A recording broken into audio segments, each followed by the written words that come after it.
Hello, everyone. On this episode, I am going to be doing a review of The Green Knight. I went and saw this Friday night. The reason why it's taken me so long to do a review of it is because I'm getting ready to go on vacation this weekend, so I just really don't have any free time, and that's why I'm doing screen capture like a lazy asshole. I just trying to do my best with the little time I have, and I definitely had to do a review of this movie because this was the first movie I've gone to see in the theater since I think 1917. So that was almost 2 years ago. So yeah, it was definitely a big deal going to the movie theater again. And this movie was, I think, excellent. Basically, the movie starts off. Let's see, let's watch the trailer a little bit. It starts off with a monologue, kind of a la the start of The Lord of the Rings.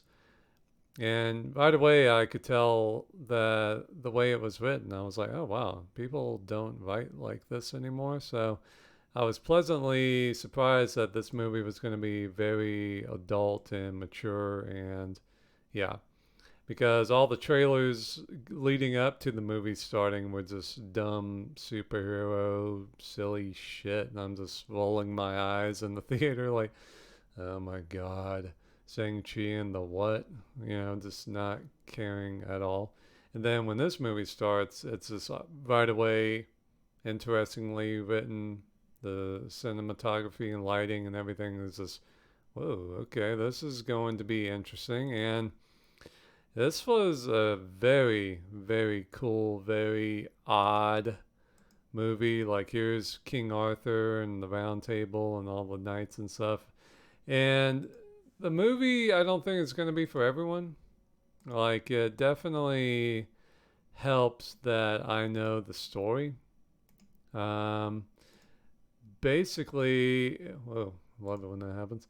Basically, it was, let's see, yeah, Sir Gawain and the Green Knight was written in the late 1300s by a anonymous, I guess, scribe or poet or whatever, and it's a King Arthur story. And yeah, it was the first page. No idea what language that is. I guess it's, judging from the time and place, I guess it's Middle English. Um, let's see. Yeah, Gawain poet. The Midlands. Yeah, dialect of Middle English. Yeah. Crazy to think that modern English comes from this. I guess this was basically the version of English before Shakespeare. So, yeah, about 300 years before that. And yeah, the story, I really love it. I watched a movie. It had to have been from the 80s. It had, what was it? Oh, yeah, yeah, here it is, here it is. Yeah, it was Miles O'Keefe as Gawain, and he was in great shape, excellent, but he had this unfortunate haircut. Basically, I think it's called a page haircut or a page boy haircut or something. It was popular in the 80s. And Sean Connery himself played the Green Knight, and that was actually a pretty cool, entertaining, cheesy ass movie, but I enjoyed it. And let's see, Sword of the Valiant, that's what it was called. Yeah, I think it had some pretty good villains in it. Like, wasn't what was his name? Yeah, Ronald Lacey. You may know him as Tote from Indiana Jones. He played the villain and was pretty good in that. And it was also, fun little movie. And Sean Connery was fantastic as the Green Knight. So after watching that, I read the book, and the book was really, really good. I love the story. It's basically a King Arthur story. It takes place on Christmas Day, and King Arthur's having a party, and Camelot, all the knights are there and everything. And then the Green Knight shows up and challenges everyone there to combat, basically. Hey, let's have a duel, and whatever damage you do to me, I will return to you. But if you defeat me, you get a ton of money and stuff, like all my treasure. And the only knight who takes a challenge because, I mean, look at this guy. You want to fight this guy? I didn't really like the design of the Green Knight. You know, he kind of looks like an ant or a tree beard or whatever. Um, in the story, he's basically written as a knight wearing green who's got like moss and leaves and stuff. He basically represents nature. So, you know, it's basically like kind of a metaphor for Christianity. You know, King Arthur and his knights are the saviors of Christendom and stuff versus the old world, you know, the pagan earth worshipping kind of thing. And yeah, here they are filming it. And so, yeah, Gawain, being a young, impetuous youth, fights the Green Knight and is a little too into it and actually ends up cutting off the Green Knight's head. Yeah, and so everybody's like, oh shit. Well, that's kind of sad and tragic, thinking that the Green Knight's dead. But hey, good job, Gawain. Or Garwin, I can't ever remember how to say his name. And after he cut the guy, yeah, there's Merlin. Yeah, that was one thing I really liked about the movie was that you really did have to know your Arthurian legend to know kind of what was going on. Because they don't tell you. I don't even think they say this is King Arthur in the movie. Like, you just have to know. And like they don't say Merlin, it's just hey, this guy's Merlin. I mean, you can just tell he's Merlin. But if you didn't know, see, that's the thing. I don't know if people would really enjoy this unless they knew the story. Like, I would really want to know what people who were ignorant of King Arthur and the book and all that. I wonder if this movie made any sense at all, because it is pretty esoteric in some parts and pretty pretentious, but I think it's just the movie looks great, and yeah, I mean it's just a very awesome movie, and you know it definitely helped that I had read the book and stuff. Like there's Excalibur, they don't call it Excalibur. It's kind of like you just have to know what it is, and yeah, so he fights the Green Knight, cuts his head off, and then after everyone thinks the Green Knight's dead, he stands back up and picks his head up and rides out of there saying, I'll see you in 1 year. He's going to cut Gawain's head off. And so the story is Gawain has to basically go on a journey to try and not die when it's time. Yeah, so basically the time passes by and Gawain has to do what he can to survive. Like, how am I going to survive the Green Knight? And I love the guy who played King Arthur. What's his name? Let's see. Sean Harris. Yeah, I don't know what this guy's been in. Mission Impossible. Okay. He was great. He gave my favorite performance in the movie. Just the way he spoke and looked. Because basically, this is Arthur in his later years. You know, he's sick, he's dying. You know, this is right before, I guess, he fights. I guess it was the Battle of Baden Hill, I think, where he fights his son Mordred. And so he's not doing too well. And yeah, his performance, I think, was just great. And the main actor, Dev Patel, I liked him a lot in that. I'd never really seen him in anything. I think, what was he famous for? Slumdog Millionaire? Yeah, when he was 19. Wow. Yeah, he's a young guy. He was really good in this. You know, it's kind of interesting having a Indian guy play a Knight of the Round Table, but hey, he did a great job. And yeah, Sir Gawain, the character himself, is pretty interesting. Like, I'm not sure if he was a knight yet in the story. Like, I don't think he had earned his spurs yet by doing a great feat of arms or whatever. So he may have just been a squire, but if you look at his family tree and trying to make sense of King Arthur family trees are pretty insane. Like who's related to who, and different versions have different versions and stuff. But supposedly Gawain's mother was Morgan Le Fay, who was King Arthur's sister. So he's basically King Arthur's nephew and stuff. And yeah, it's pretty interesting and complicated. And yeah, here's the original manuscript showing the Green Knight with his head cut off and holding it and stuff. So yeah, it's just a very, very interesting story, and I love the book. I love the book. Just the things it touches on, because basically, like I said, Gawain is a young, impetuous man, and this journey he goes on to save his life turns him into a knight, turns him into a good man, honorable man, and he kind of has to go through hell first, and it does a great job of showing that. And it's just let's try that again because this is a really telling picture, and this was a very interesting moment in the movie where he's kind of seeing, basically if he goes through life doing what he's doing, he ends up being kind of a shithead, not a good guy.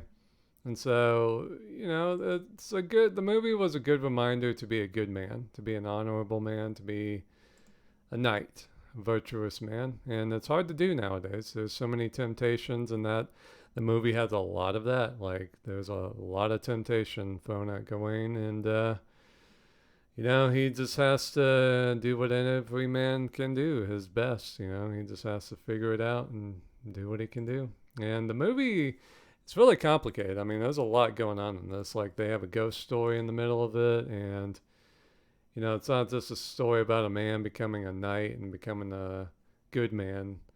And first of all, the locations in this movie are fabulous. They filmed it in Ireland, and it just looks fabulous. Especially the scenes in the forest. I mean, it's a beautiful, beautiful movie.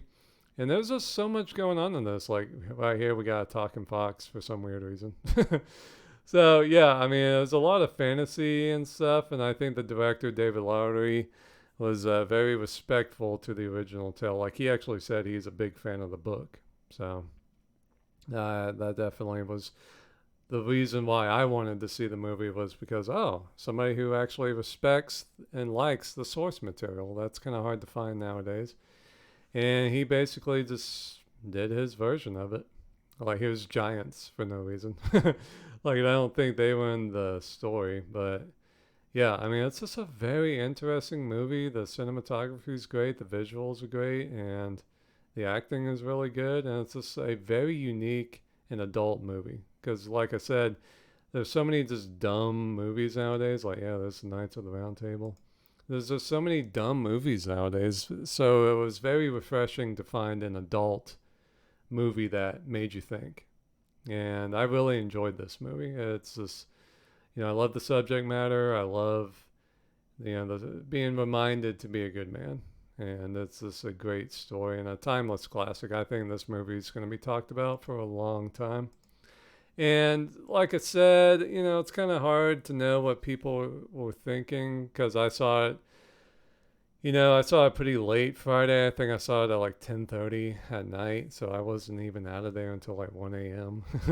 And it's just the theater was full of guys. Like, there were only guys there, so I was kind of curious. I'm like, I wonder, what people are thinking. The critics love this movie, oddly enough, but I don't really. I mean, I wouldn't wipe my ass with a good review from a movie critic nowadays, but they were pretty right. I mean, this is just a damn good movie, and J.R.R. Tolkien, I guess, did a very famous translation of it. I can't remember who did the translation of the book I read, but yeah, I mean, J.R.R. He's amazing. So maybe check out that version if you want to read the book. But so yeah, I'm just kind of curious what the average person thinks, especially somebody who doesn't know the story. It's just kind of curious about that. But yeah, I mean, it's just pretty much everything about this movie is pretty nice. I mean, it's just beautiful to look at. The acting is good. The cast is very, very good. I mean, Dev Patel did a great job. Alicia Vikander, I thought, was really good in it.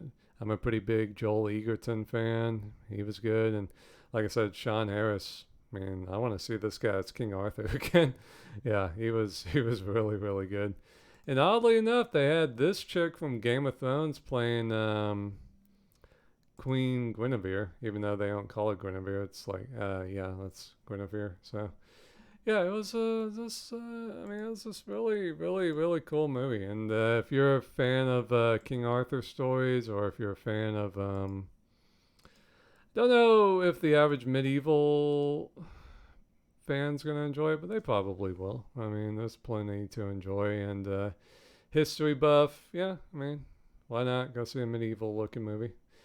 But the average like fantasy fan, I don't know. I don't know what they're gonna think. It's definitely helps knowing the source material and stuff, but visually, it's a beautiful movie, and just yeah, I really, really, really enjoy this movie. So if you want to check it out, definitely check it out, and just understand that it's going to be complicated. Like they do not tell you really anything, like who's who, what's going on. Like, I mean, they didn't even explain. I really don't think they called him King Arthur in the movie. I really don't remember him. And yeah, there were a lot of pentagrams in the movie, and I did not understand that. Oh, okay, because they did reference that. I think Guinevere was blessing Gawain or Gawain. God, I can't remember how to say his name. I think it's a Welsh name, so only the sheep shaggers know how to pronounce it, I guess. But yeah, she was like giving him a blessing when he was leaving for his journey, and she mentioned the 5 wounds of Christ, which I guess are his hands and his feet. So that's 4, and then when he was struck by the spear of destiny, that was the 5th one. Okay, yeah, that's really freaking cool. Okay, so that's why. All right, I always thought the pentagram was like a sign of the devil or something, but no. Okay, that makes sense. So see, even while making this episode, I'm learning something. So it's it's just a very interesting and unique movie. So just check it out if you're curious. I think you'll like it, and I really enjoyed being back in the theater again. It was definitely fun doing that, and yeah, I think you guys will enjoy it. So check it out. I kind of want to watch it again. I'm not lying. Yeah, this kind of made me want to watch it again. The ending is very interesting. I damn, that's another thing. I wish I had somebody to talk to who was kind of like an average Joe, and just didn't know anything. Like I want to know what they thought about the ending, because the ending is very. I thought the ending was pretty cool. Like I was chuckling. I was like, all right, that was a good one. So yeah, it's just I want to take somebody to go see this and talk to them about it. But yeah, go check it out for yourself. I think it's a good movie, and when it comes out on Blu-ray, I'll definitely get it. So take it easy, guys, and I will see you when I get back from my vacation.